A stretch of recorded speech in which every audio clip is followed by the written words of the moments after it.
From the penthouse of the tallest building on Fifth Avenue, Alexander Grant observed the rain lashing against his window. At 45 years old, he commanded one of the largest business conglomerates in the country, with interests ranging from technology to agribusiness.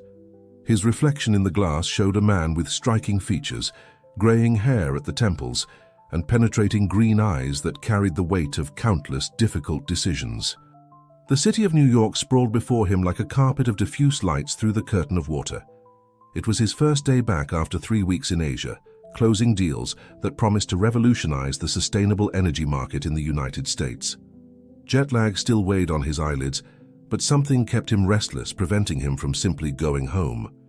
Sophia, his wife of 5 years, had cancelled the welcome home dinner she had planned, citing an unavoidable commitment at the clinic where she worked as an oncologist. It wasn't unusual. Her medical emergencies had always taken priority, one of the qualities that had made him fall in love with her. Still, there was something different in her voice on the phone, a tension he couldn't decipher.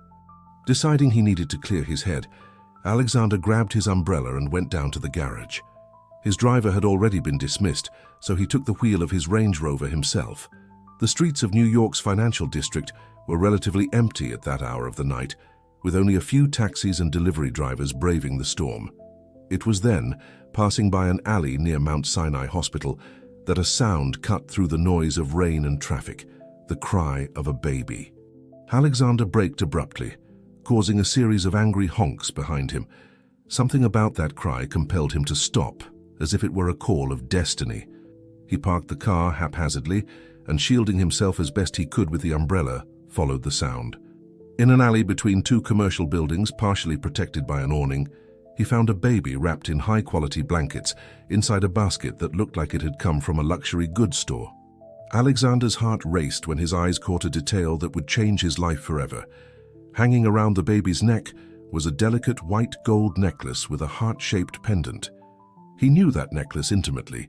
It had been his gift to Sophia on their first wedding anniversary. With trembling hands, Alexander picked up the baby. It was a girl, couldn't have been more than a few months old. Her little eyes, when they opened, were a familiar shade of brown that made his stomach knot. Along with the blankets, he found a letter written on high-quality paper, but completely ruined by the rain, making it impossible to read its contents.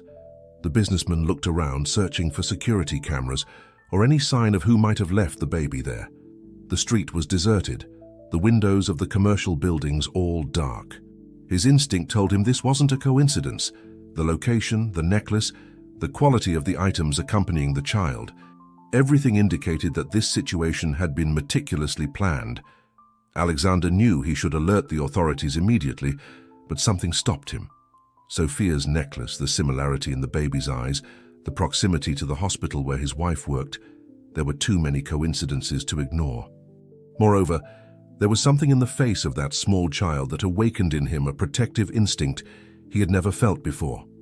Making a decision that would change the course of many lives, Alexander wrapped the baby in his own coat, better protecting her from the rain, and took her to his car. As he drove home, his mind was buzzing with questions. How had Sophia's necklace ended up around that baby's neck? Why would someone abandon a child with such expensive belongings?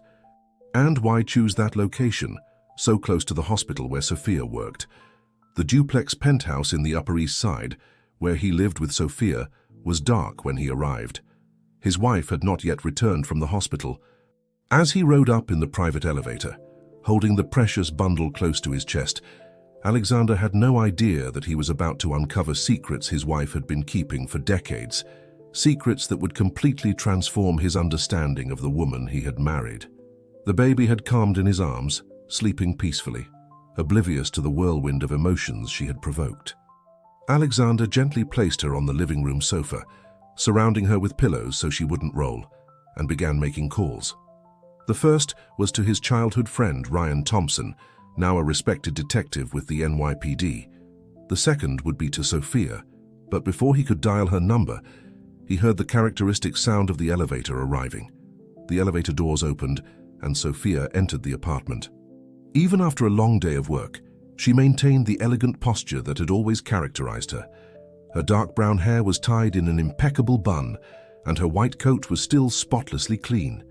However, Upon seeing Alexander standing in the middle of the living room with a grave expression, she froze. "You're back early," she said, her voice betraying a note of tension that Alexander had never noticed before. It was then that her eyes fell on the small bundle on the sofa, and all color drained from her face. "Sophia," Alexander began, keeping his voice controlled, "I found something I think you need to see." He walked to the sofa and gently pulled back the blanket, revealing the sleeping baby's face and, more importantly, the necklace around her neck. The sound that escaped Sophia's lips was something between a sob and a sigh. Her legs weakened, and she had to lean against the nearest wall. Where did you find her?" she asked, her voice barely a whisper. "In an alley near Mount Sinai," Alexander replied, carefully observing every reaction of his wife. "With your wedding anniversary necklace, the one you said you lost 3 months ago during an emergency surgery." Sophia closed her eyes for a moment as if gathering strength.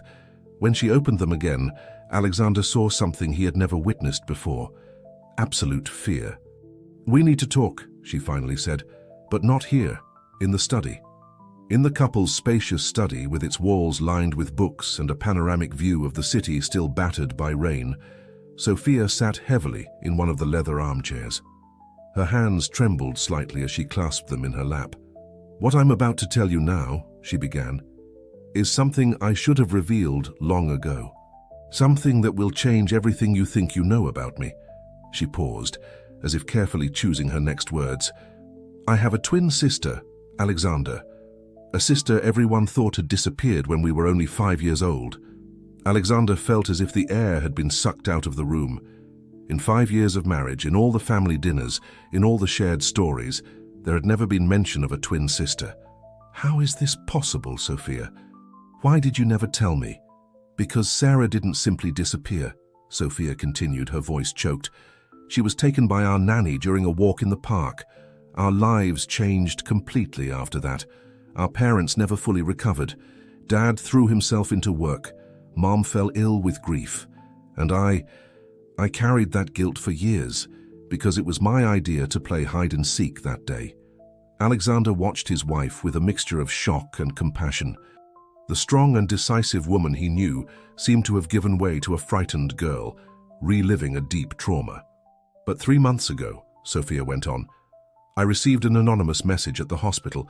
It was an old photo of us as children, with a message: 'Not everything that is lost forever.'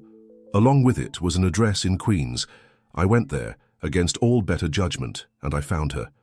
Sarah was alive, Alexander." "My sister was alive?" The revelation hung in the air like a heavy cloud. "Why didn't you tell me?"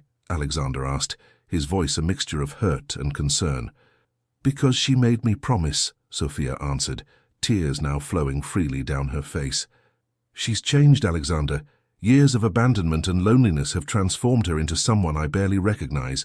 She blames our family for not searching enough, for giving up. And now," her voice faltered, "and now she has a baby," Alexander completed, the pieces starting to fit together in his mind.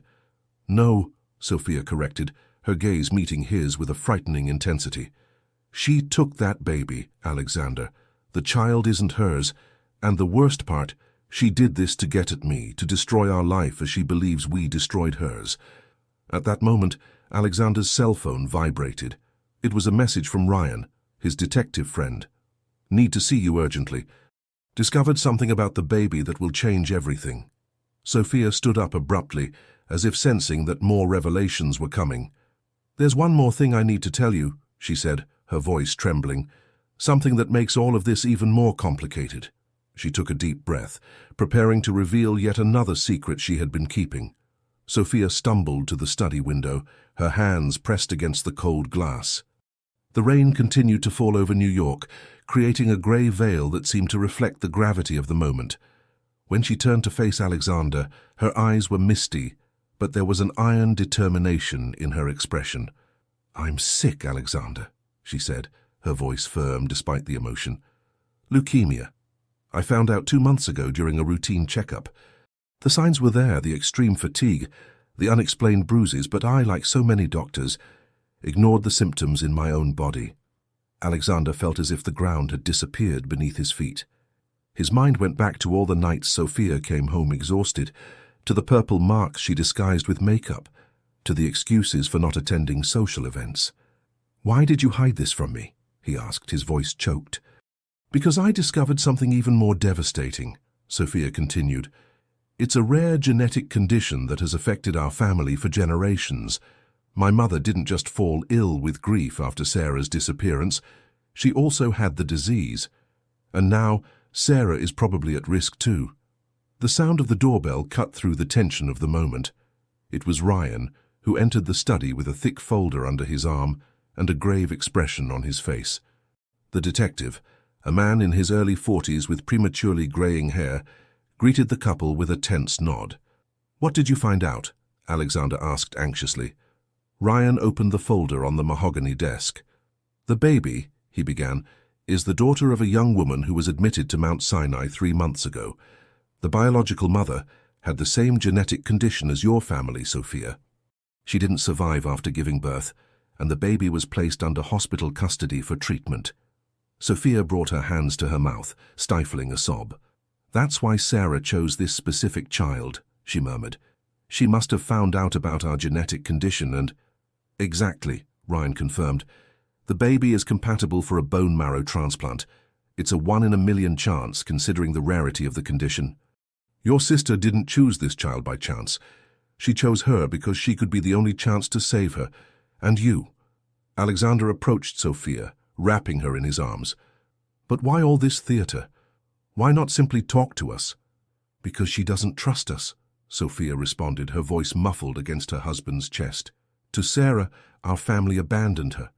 In her mind, if she revealed her intentions, we would stop her or use the baby to benefit ourselves." Ryan cleared his throat, drawing the couple's attention. "There's one more thing," he said, pulling a photograph from the folder. "We found evidence that someone is manipulating your sister, Sophia, someone who knows your family's history very well and has considerable resources." The photograph showed Sarah talking to a man in a cafe. His face was partially obscured, but there was something familiar in his posture that made Sophia shudder. "This man," Ryan continued, "has been making regular deposits into an offshore account linked to Sarah for the past 6 months. And we discovered that he has a connection to the old case of her disappearance." Sophia's cell phone vibrated with a message. When she looked at the screen, her face paled even more. "It's her," she whispered. "Sarah wants to meet me. Tomorrow, at the same place where we saw each other for the first time after all these years." Alexander exchanged a worried look with Ryan. The baby started crying in the other room, as if sensing the tension in the air. Sophia moved instinctively towards the cry, but stopped, her legs shaky. "You need to rest," Alexander said firmly. "I'll take care of the baby while we talk to Ryan about how to proceed." "We don't have much time," Sophia protested. "If we don't act soon, we could lose our only chance to understand what really happened in the past. And," she hesitated, her voice faltering, "our only chance for survival." Ryan stood up, gathering his documents. "I'll activate a trusted team to discreetly monitor the meeting, but we need to be very careful. Any false move could make Sarah disappear again." As Alexander went to calm the baby, Sophia remained in the study, her eyes fixed on the photograph of the mysterious man. There was something about that image that awakened a distant memory, something she couldn't fully identify, but that made her heart race with apprehension. The morning dawned grey over Queens, one of New York's largest boroughs. Sophia drove her Volvo XC60 through the narrow streets, feeling the curious glances of residents on the luxury car. Alexander had insisted on accompanying her, but she knew she needed to do this alone. Ryan and his team maintained a strategic distance, monitoring the situation. The meeting place was an old 2-story house, converted into a community center. Sophia parked and took a deep breath, her fingers gripping the steering wheel tightly. In the passenger seat was a folder with the results of her latest exams, a last-minute decision to share her vulnerability with her sister. As she entered the community center, she was greeted by a gray-haired lady who introduced herself as Mrs. Johnson. "She's waiting upstairs," said the lady, with a gentle smile that didn't reach her worried eyes. Sophia climbed the stairs with hesitant steps. Each step seemed to increase the weight in her chest. On the upper floor, in a spacious room with windows overlooking the neighborhood, she found Sarah. The impact of seeing her perfect reflection, even after so many years, still left her breathless. But there were subtle differences. While Sophia maintained an elegant posture in her navy blue tailored suit, Sarah wore jeans and a simple t-shirt. Her hair, though the same dark brown shade, was cut irregularly, as if she had cut it herself. And her eyes. Her eyes carried a hardness that Sophia's didn't have. "So you came alone," Sarah observed, her voice surprisingly similar to Sophia's, just with a harsher edge. "I thought your millionaire husband wouldn't allow it." "Alexander doesn't allow or forbid me anything," Sophia replied, keeping her voice calm. "We're partners, not owners of each other." Sarah laughed humorlessly. "How nice. Dr. Sophia's perfect life. Private practice, dream marriage, penthouse on the Upper East Side. Meanwhile, I grew up being tossed from one foster home to another, always wondering why my own family gave up looking for me." "We never gave up," Sophia protested, taking a step forward. "Our parents hired detectives, offered rewards, made appeals on television for years. Mum got sick from searching for you so much." "Got sick?" Sarah raised an eyebrow. "Or was it our genetic heritage that took her?" She pulled a crumpled envelope from her pocket. "I found this in the hospital archives, our family's medical genealogy. Interesting how this disease has been haunting the women in the family for generations." Sophia felt her legs weaken. "How did you get access to that?" "I have my resources," Sarah replied vaguely. "The same resource that helped me discover about the baby. A perfect compatibility, isn't it? Almost a miracle." "What you did was wrong," Sophia said, her voice trembling. "That child has a family looking for her." "You can't—" "Family," Sarah interrupted, her voice filled with bitterness. "The child's mother is gone, the father never showed up. She was alone in that hospital, exactly how I was left alone. I saved her." "No," Sophia contested. "You kidnapped her to force me into an impossible situation. You knew I would discover my illness sooner or later. You knew I would need a compatible transplant." A glimmer of guilt passed through Sarah's eyes, but was quickly replaced by determination. "And now? What do you intend to do? Report me to the police? Take the baby away from me?" "I want to understand," Sophia replied, opening the folder with her exams. "I want to understand why you're working with that man.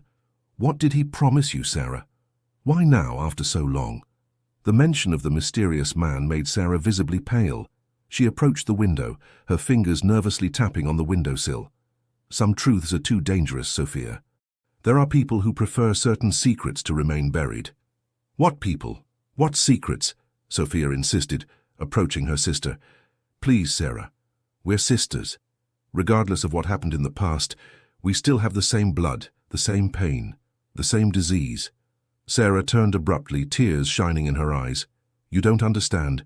If I reveal everything—" She stopped, looking scared at something through the window. "He's here." "How did he know?" Sophia followed her sister's gaze and saw across the street the same man from the photograph Ryan had shown. He was standing next to a black car, his eyes fixed on the window where they were. Even at a distance, there was something terribly familiar about his posture. Sarah grabbed Sophia's arm with surprising strength, pulling her away from the window. Her eyes, once hard, now revealed pure panic. "We need to get out of here. Now," she whispered urgently. "Who is he, Sarah?" Sophia insisted, resisting her sister's attempt to drag her away. "Why are you so afraid of him?" "He's the reason for everything," Sarah replied, her voice trembling. "Albert Grant, our uncle." Sophia felt her blood run cold. Albert Grant, their father's younger brother, had disappeared from the family's life a few months before Sarah's kidnapping. Their parents rarely spoke of him, and when they did, it was always in bitter and reticent tones. "Impossible," Sophia stammered. "Dad said he had left the country." "Lies," Sarah cut her off. "All lies. Albert never left the United States. He planned my kidnapping, Sophia. He was the one who paid the nanny to take me that day in the park." The sound of footsteps on the stairs interrupted the conversation. Mrs. Johnson appeared at the door, breathless. "There's a man coming up," she warned. "He said he's family, but there's something strange about him." Sarah reacted instantly, pulling Sophia towards a side door that led to an emergency staircase. "He can't find us together. You don't understand. He has plans, Sophia. Plans that involve Alexander's fortune, our family's inheritance, and now the baby."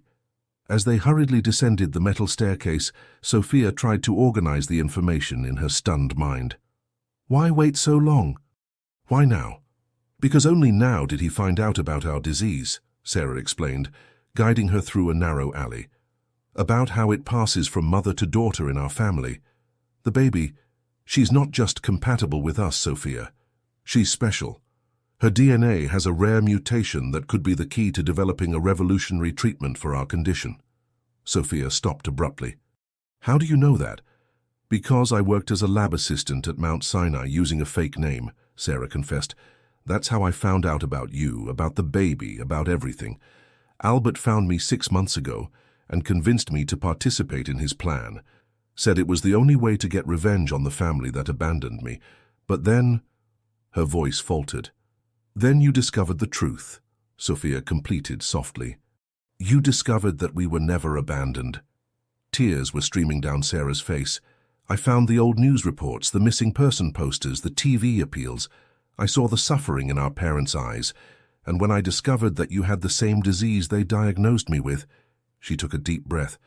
"Albert lied to me my whole life. He raised me to be his tool of vengeance."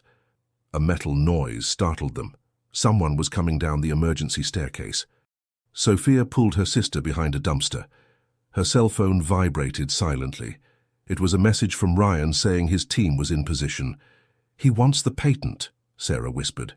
"If he can control the research on the baby's DNA, on our genetic condition, he'll become a millionaire. But for that he needs all three of us, me, you and the baby. That's why he convinced me to take her. That's why he planned everything so Alexander would find her. He knew you would protect her. Why didn't you go to the police? Because he has evidence of my involvement in the baby's kidnapping. If I fall alone. And there's more." Sarah hesitated, looking nervously around. "He's not alone in this. There are powerful people involved. People from the hospital, from the pharmaceutical industry." The sound of footsteps was approaching. Sophia could feel her heart beating wildly in her chest. Her mind was working frantically, trying to find a way out. They needed help, but who could face someone with so many connections and resources? It was then that Sophia had an idea. "Come with me," she whispered to her sister. "I know exactly where we can find the evidence we need to unmask him. But first we need to ensure the baby's safety." "How?" "Because while we were talking here, Alexander was putting our plan into action. Albert may be smart, but he underestimated one very important thing." "What?" "The power of a united family," Sophia replied, squeezing her sister's hand. "And now, after so many years, we're a family again." While Sophia and Sarah were escaping through the alleys of Queens, Alexander was executing his part of the plan at New York Presbyterian Hospital. After the previous night's conversation, he had mobilized his legal team and his contacts on the hospital board to ensure the safe transfer of the baby. Dr. Michael Goodman, head of pediatrics and Sophia's personal friend, had prepared an entire wing to receive little Emma, a name chosen by Sophia in honor of the twins' mother. The baby would be registered under a pseudonym, and only a highly selected team would have access to her. "Preliminary tests confirmed the compatibility," explained Dr. Goodman, showing the results to Alexander. "But there's something more intriguing in the genetic markers. This child possesses a variation I've never seen before. It could be the key to understanding not just your family's disease, but various other autoimmune conditions." Alexander was observing the baby through the glass of the neonatal ICU. Emma was sleeping peacefully, oblivious to the whirlwind that her existence had unleashed. "How long do we have until someone notices the transfer?" "Not long," replied the doctor, checking his watch. "I've already received 3 calls from Mount Sinai questioning the transfer protocol. Something tells me these aren't just bureaucratic issues." On the other side of the city, Ryan was coordinating his team of investigators. After years in the police force, he had developed a sixth sense for conspiracies, and this one had all the elements of something much bigger than a simple kidnapping. "Boss," called one of his agents, holding out a folder. "We found something in Albert Grant's financial records. In the last 6 months, he received $1 million transfers from a company called Genesis Pharmaceuticals. Ryan frowned. Genesis, that name sounds familiar. It should, continued the agent. They're the biggest funders of genetic research at Mount Sinai. And guess who's on the board of directors? Dr. Frank Miller, the same doctor who signed the baby's original documentation. Meanwhile, Sophia and Sarah had arrived at the old Grant mansion, a house in the Upper West Side that had remained closed since the twins' parents passed away. The place was covered in dust and memories. Dad's office was on the second floor, said Sophia, guiding her sister through the familiar corridors. He kept all the important documents in a safe behind Mum's portrait. How do you know the combination? Asked Sarah, looking nervously around. It's our birth dates, Sophia replied with a sad smile. He never got over your disappearance. All the investigation documents, all the clues he collected over the years. Everything is here. The safe revealed much more than they expected. Besides the private investigators' reports, there was a specific folder about Albert. Letters, photographs, and most importantly, a diary detailing his suspicions about his brother's involvement in Sarah's disappearance. Dad knew, whispered Sarah, her hands trembling as she leafed through the diary. He discovered that Albert was involved, but he didn't have enough evidence to report him. And it consumed him, Sophia completed. But he never gave up on you, Sarah. Never. A noise on the floor below made them freeze. Heavy footsteps echoed on the old wooden floor. Sophia quickly photographed the most important documents with her cell phone, sending them to Alexander and Ryan. There's a secret passage in Mum's closet, Sophia whispered. It leads to the back garden. Let's go. As they crept through the dark passage, Sophia's cell phone vibrated again. It was a message from Alexander. Genesis Pharmaceuticals tried to legally invade Presbyterian. Ryan is on his way to the hospital with arrest warrants. You need to see this. We found Emma's real birth certificate. Sarah grabbed her sister's arm. What does it say? Oh my God, Sophia gasped, reading the message. Emma's biological mother was our cousin, the daughter Albert abandoned 20 years ago. He's not just after the research patent. He's trying to erase all traces of his own daughter. A thunderous noise echoed through the passage. Someone had discovered the secret entrance. The sisters quickened their pace, their hands intertwined, united not only by the blood they shared, but by the truth they now had to protect. The back garden of the Grant mansion was overgrown with vines and weeds, silent witnesses to years of abandonment. Sophia and Sarah emerged from the secret passage breathless, only to find themselves face to face with Albert, who was waiting for them beside an old deactivated fountain. Impressive how you two still look so much alike, he said, his face marked by the years displaying a cold smile. Same fate, same blood, same disease. How did you get here so fast? Asked Sophia, instinctively placing herself in front of her sister. Do you really think I didn't know all the entrances and exits of this house? Albert laughed humorlessly. I grew up here, remember? While your father received all the attention, all the prestige, I knew every corner, every secret of this place. Sarah took a step forward. You lied to me my whole life. You said my family had abandoned me, that they didn't want me. And wasn't it true? Albert cut her off. Look at your sister, the brilliant doctor, the successful businessman's wife. Do you think you would have a place in their perfect little world? I gave you a purpose, Sarah. I gave you a reason to live. No, Sophia intervened, her voice trembling with anger. You used her, just like you used your own daughter. Albert's face paled slightly. What are you talking about? We know about Marina, said Sophia, watching her uncle's reaction. Your daughter, whom you abandoned when she got pregnant, Emma's real mother. Marina was weak, Albert growled, his face contorting, just like her mother. They couldn't understand the importance of what I was trying to create. Years of research, generations of genetic data, all pointing to this specific mutation. And finally, with Emma, I had the final piece of the puzzle. The sound of sirens began to echo in the distance. Albert pulled a cell phone from his pocket, typing furiously. You don't understand. Genesis isn't just a pharmaceutical company. It's the chance to control the future of genetic medicine. With Emma's DNA, with the documentation of the disease in your family, we could develop treatments worth billions. At the cost of a baby's life? Sarah asked, her voice laden with contempt. At the cost of your own granddaughter? Sacrifices are necessary for the greater good, Albert replied coldly. Marina understood that in the end. Why do you think she chose to have the baby at Mount Sinai? Why do you think she agreed to participate in the genetic studies? Because you manipulated her, a new voice sounded through the garden. It was Alexander, emerging from among the trees with Ryan and his team. Just like you tried to manipulate Sarah, just like you've been manipulating everyone around you. Albert retreated, his eyes calculating escape routes. You have no proof of anything. Actually, Ryan advanced, holding a tablet, we have everything. Your brother's diary, Genesis's financial records, Emma's real documents, and... He paused dramatically. Dr. Frank Miller's full statement. Frank? Albert laughed nervously. He would never talk. He already has, Ryan confirmed. At this moment, the FBI is in Genesis's laboratories confiscating all documents.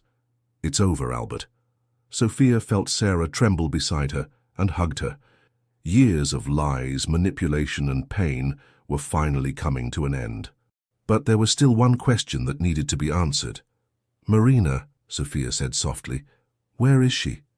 Albert's face contorted into an expression of genuine regret, the first real emotion he had shown.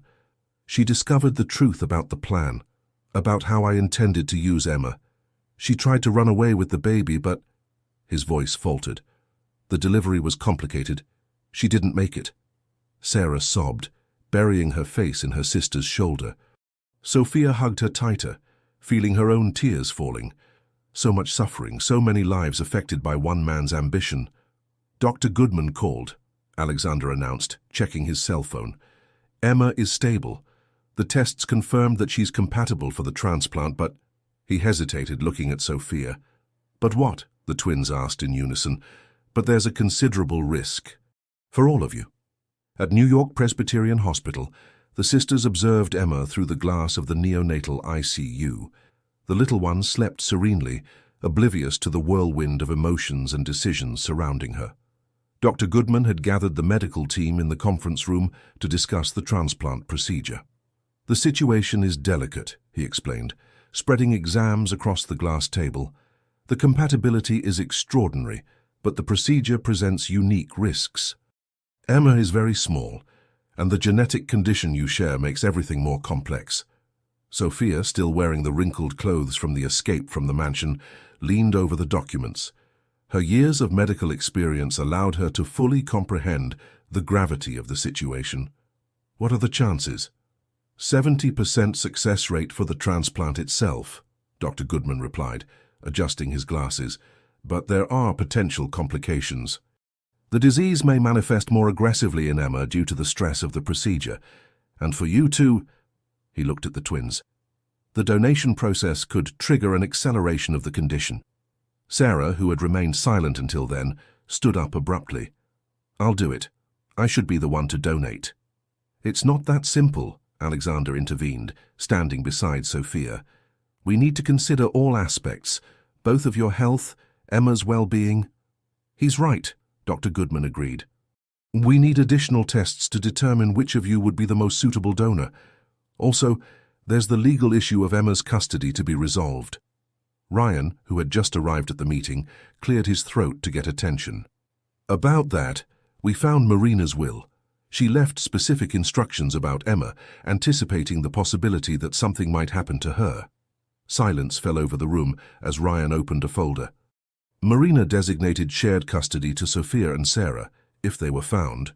She knew, through Albert, about the family's genetic condition and about the possibility of the transplant, but she made a point of specifying that the final decision on any medical procedure should be made jointly by the sisters. Sophia felt tears streaming down her face. She knew us without ever having met us. She trusted us to take care of her daughter. Marina was stronger than Albert ever imagined, said Sarah. Her voice choked. She transformed her pain into hope. She used his own plans against him. Alexander approached the ICU glass, observing Emma. The baby had woken up and was looking at him with her big brown eyes, so similar to Sophia and Sarah's. What's the deadline for making a decision? Ideally, 2 weeks, Dr. Goodman replied. Enough time to perform all necessary tests and adequately prepare both the donors and the recipient. But, he hesitated, your condition could worsen during this period. Sophia walked over to stand beside her sister, their hands finding each other instinctively. "It's not just about us anymore," she said softly. "It's about giving Emma the chance for a full life, free from this condition that has haunted our family for generations." "But at what cost?" Sarah questioned, squeezing her sister's hand. "We've just found each other again. I can't lose you again." "Maybe," a new voice interrupted from the door, "I can offer an alternative." Everyone turned to see Dr. Beatrice Sanders, one of the country's leading researchers in gene therapy, who had been a consultant for Genesis before discovering the company's unethical practices. "I've been analyzing the genetic data of all three of you, and I think I've found something revolutionary." Hope lit up Alexander's face. "What kind of alternative?" "One that could save not just Emma, but the whole family," Beatrice replied, placing her laptop on the table. "But we'll need full cooperation from both of you, and time we might not have." Sophia and Sarah exchanged a long look, two faces of the same mirror, united by fate, by blood, and now by an impossible choice. The decision they would make in the next few hours would not only affect their lives but the future of their entire family. Dr. Sanders projected a series of graphs and genetic sequences on the screen in the hospital's conference room. Her eyes shone with the characteristic intensity of scientists on the brink of a revolutionary discovery. "What we found in Emma's DNA isn't just a rare mutation," she explained, zooming in on a specific section of the genetic sequence. "It's a natural adaptation of the organism, an evolutionary response to the condition affecting your family. In layman's terms, her body has developed a way to correct the faulty gene." Sophia leaned over the images, her years of medical experience allowing her to understand the implications of this discovery. "Are you suggesting using gene therapy instead of the transplant?" "Exactly," Beatrice confirmed. "With CRISPR-Cas9 technology, we can use the correction mechanism present in Emma's DNA to develop a personalized treatment for both of you. And most importantly, without the risks of rejection or complications that a traditional transplant would present." Sarah, who had remained silent, absorbing every word, finally spoke up. "But you said we need time. How much time exactly?" Beatrice's face turned serious. "The development and testing of the treatment would take about a month. The problem is that, according to the latest tests, you two have approximately 3 weeks before the disease reaches a critical stage." Alexander, who had been furiously taking notes on his tablet, looked up. "And if we got more resources? More equipment? More researchers?" "It's not a question of resources," Dr. Goodman intervened. "Some biological processes simply can't be rushed. We need the cells to multiply, the organism to respond." "But maybe," Sophia interrupted, an idea forming in her mind, "we can buy more time. If we start aggressive palliative treatment now, we can slow down the disease's progress." Dr. Sanders nodded slowly. "It's risky.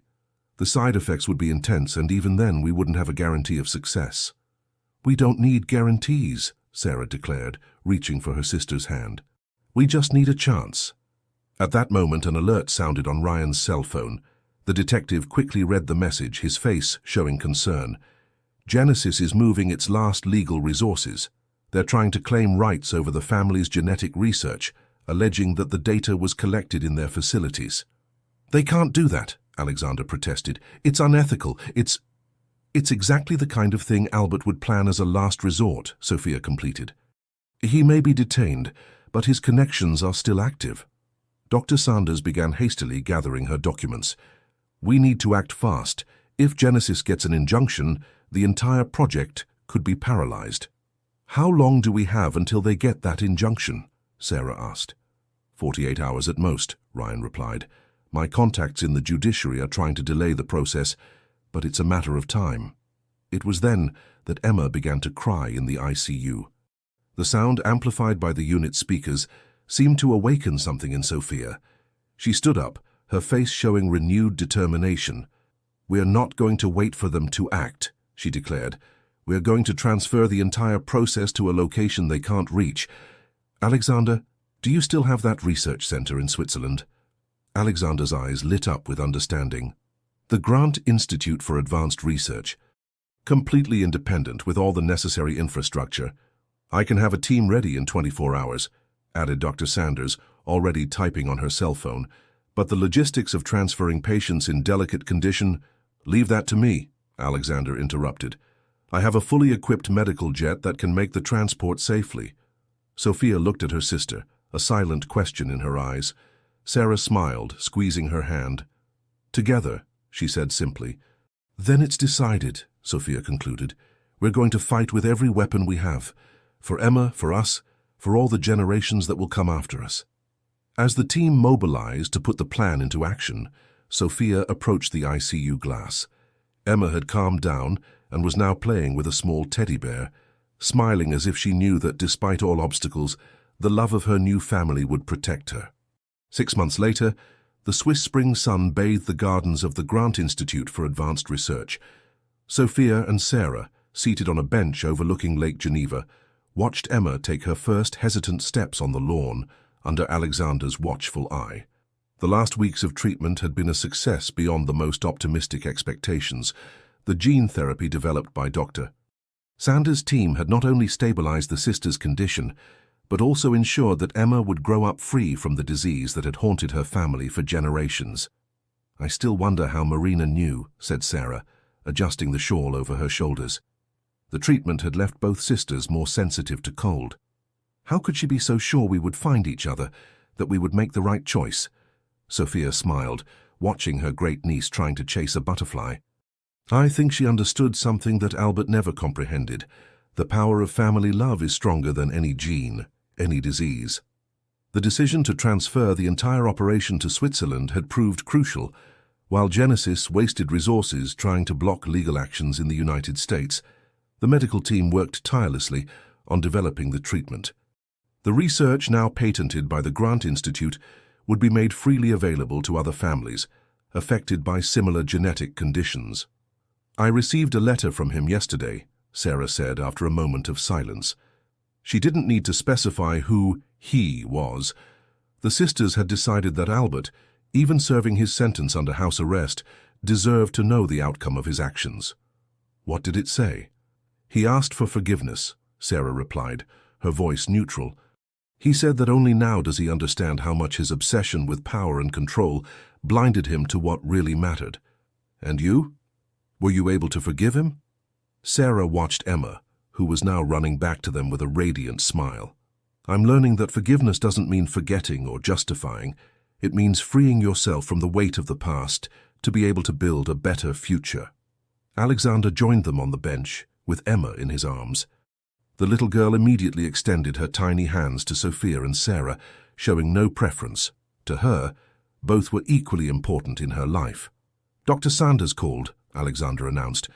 The ethics committee approved the expansion of the treatment program. We can start receiving other families as early as next month. Sophia felt tears of joy forming in her eyes. Marina would be proud. Her sacrifice wasn't in vain. And Mom and Dad too, Sarah added. They never gave up believing that one day our family would be united again. Ryan, who had become a frequent visitor to the Institute, approached with an envelope in his hands. The last documents from the investigation, he explained. Case officially closed. Genesis is being restructured under new management, with rigorous supervision from the authorities.